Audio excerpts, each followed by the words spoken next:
Salut les gars, bon, je vais relancer une petite série de vidéos pour le moment. Donc bon, après ça sera pas régulier, une par semaine, un truc comme ça, parce que j'ai pas forcément le boulot qui me le permet.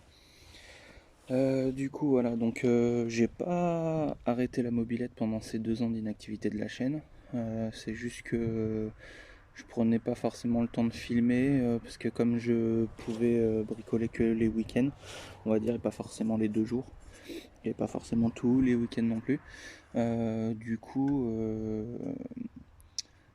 prenais pas forcément le temps de filmer parce qu'on va dire que quand on filme en même temps qu'on bosse, si on veut bien cadrer ou faire les choses bien, faut multiplier par 3 le temps quoi. Voir, faire le montage, voir si c'est bon, redémonter, lancer la vidéo, filmer. Enfin, voilà, c'est pas forcément un gain de temps pour moi, sachant que j'avais pas forcément trop le temps. Donc du coup voilà, le 51 que vous voyez là, donc c'est le 51 bleu que j'avais, qui a bien changé parce que c'est plus le mien. Enfin c'est toujours le mien, mais c'est pas moi qui le prends pour les balades, c'est madame. Du coup qu'est-ce qui a changé? Les jantes, il me semble que dans le dernier temps c'était celle-ci, c'est juste qu'elles étaient d'une autre couleur. Donc là repeinture, repassage en peinture en gris. Le pot c'est toujours le même, donc que j'avais éventré, qu'on a ressoudé avec mon père. Donc après, c'est en général peinture du cadre, passage en rouge bordeaux, euh, rajout de la barre d'XR. J'avais une barre d'XR qui traînait, donc du coup je l'ai soudée sur le cadre. Euh, Après sinon, rien de plus, rien de moins, toujours le même phare. La config moteur, c'est plus le kit Ersal. Euh, J'avais une platine de kick, de boîte à kick sur le bas moteur. Et par erreur, en fait, je l'ai démontée pour la filer à un ami. Et en resserrant les carters, j'ai pas forcément fait attention et j'ai mal resserré les 2 goujons les plus bas. Ce qui fait qu'à la première chauffe, en fait, en allant chez le petit revendeur du coin chercher de la durée d'essence et des gicleurs, je me suis retrouvé à faire 7 km à pied pour rentrer parce que j'avais serré. Donc voilà, donc le kit sale est bien serré. Au pire des cas, je vous mettrai des photos. Voilà, je suis repassé en cylindre d'origine, le cylindre qui était sur le moteur avant que je monte le kit. Par contre, j'ai augmenté les diagrammes, j'ai augmenté la taille des transferts parce que bien entendu mes carters étaient préparés, donc j'ai aligné le cylindre au carter. Et ma foi, ça tourne pas trop mal. Parce que moi, après, j'ai pas forcément testé de pointe, mais je sais que ma copine dessus, après, elle est. On va dire qu'on fait pas le même poids quoi. Elle, c'est un poids plume, elle arrive à monter un bon 75-80 facile alors que c'est un cylindre d'origine quoi. Donc voilà, après c'est une config simple, hein. Cylindre d'origine retravaillé, carter aligné. On a le Ninja G3, carbu SH 15 toujours, filtre air mal aussi, allumage Ducati. Voilà.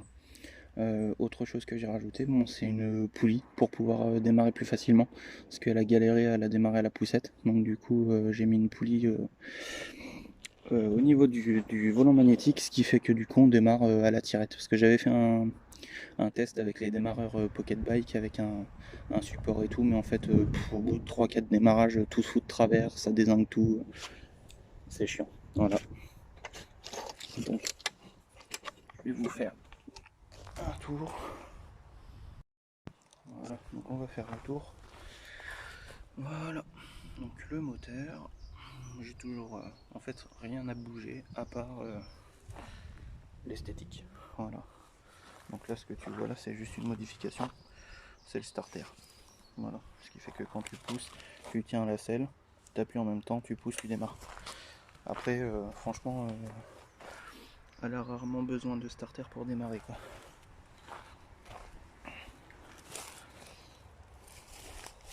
Donc c'est toujours le plateau alu, transmission 1154, 1156 pardon, vario d'origine à galet.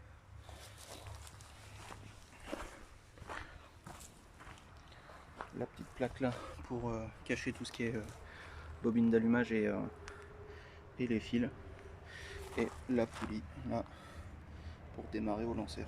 Voilà. La petite touche girly, la Reine des Neiges. Et on n'oublie pas Mob Vintage. Voilà.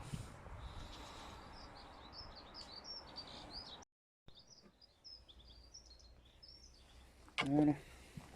Donc tu vois, pour le démarrage, une ancienne poignée de débroussailleuse, un peu de ficelle. N'oublie pas, hop, d'ouvrir l'essence.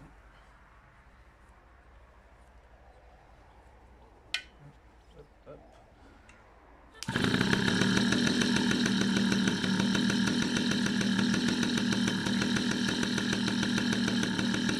Voilà, ça pète pas trop mal.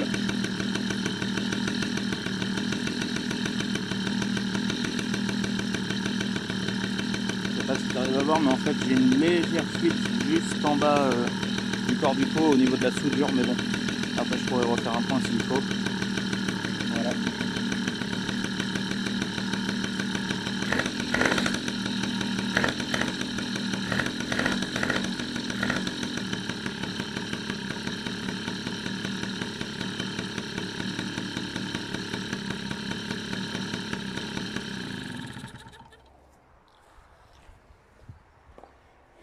Voilà, donc c'est pas un foudre au démarrage, parce que Vario d'origine, même si c'est dégalé, c'est pas franc, mais bon après elle préfère. Si c'est trop nerveux, c'est dangereux. Mais bon, et donc pas très franc au démarrage, mais après ça part bien, et quand ça se lance bien, après ça monte bien. Bon après, c'est de l'origine juste retravaillé, donc c'est pas non plus un kit Bidalo ou de l'hybride ou je ne sais quoi. Voilà. Et donc après moi, je suis en train de me monter une 88 avec moteur monté de A à Z, donc je suis parti de rien du tout. Une vieille paire de Carter, c'est tout. Et donc du coup, moi je me suis monté un truc un peu plus poussé. Après c'est pas non plus un montage de foufou, hein. Vous attendez pas un hybride ou un truc comme ça. C'est pour pouvoir faire les balades aussi, parce que du coup, le Fox bouge pas, il revient. Regarde, t'as vu, j'ai été rapide. Voilà. Voilà.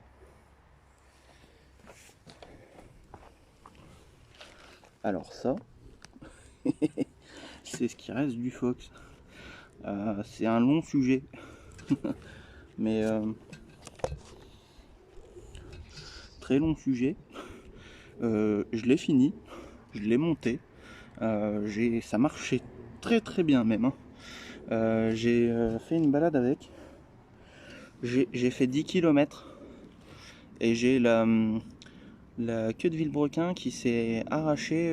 Enfin, en gros, si tu connais, la joue fixe dessus, elle est cannelée et en fait vient se prendre sur la cannelure de la queue de vilebrequin. Et ça avait de la patate, hein. Ça marchait tellement bien. Le truc, même avec une fourche de 50 à boîte, fallait que je me mette deux sur l'avant pour pas que ça lève. On va dire que la cannelure, c'est en allée des deux côtés. Le vilebrequin, il n'y a plus de cannelure. La joue fixe, il n'y a plus de cannelure non plus.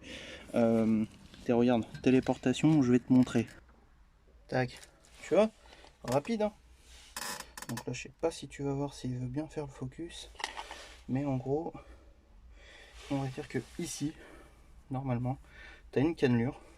Là, bah en fait, il y aurait juste un petit bout coupant. Voilà, je sais pas, en gros, ça veut pas faire le focus, mais voilà, si. Donc voilà, il n'y a plus les dents. Ça a creusé derrière. Pourtant, j'avais le bon calage rondelle, tout. Et là, j'ai la joue fixe. Voilà. Bouge pas. Hop. Tac. Voilà. Elle n'est plus cannelée non plus. C'est tout lisse. Donc en fait, le truc il s'est mangé quoi. Voilà. Il n'y a plus rien. Donc une fois que la joue fixe elle tourne, ben, le Vario lui tourne aussi. Et en fait, tu moulines dans le vide. Donc là, je te montre. Tu vois bien le moteur. C'est quelque chose que je ne referai pas. parce que j'ai passé énormément de temps dessus et que ça m'a pris la tête. Et que en fait j'ai fait une balade avec. Voilà. Et donc là, le prochain projet, enfin le projet qui est bientôt fini, malheureusement j'ai pas filmé les étapes. Donc là tu as un indice, tu en as un autre, là tu as un bout, là tu as un autre bout, et voilà. Et donc là ça va être le sujet d'une autre vidéo. Voilà. Donc vidéo pour la 51. Ensuite on va repartir sur une vidéo pour la 88. Et donc du coup samedi là normalement je vais faire une balade avec les potes, mais par contre j'ai pas de quoi emmener ma mob, donc on m'en prête une. Et puis voilà, et puis elle, j'ai déjà été testé, tu vois, pour essayer de faire mes réglages carbu, et franchement ça marche. Pour te dire, le 51 a jamais marché comme ça. Parce que là après, pareil, de l'autre côté, hop là, VR3, poli, enfin plateau. J'ai pas voulu monter en poli pour le moment. Mais voilà. Allez, sur ce, on se voit pour la prochaine vidéo. Salut!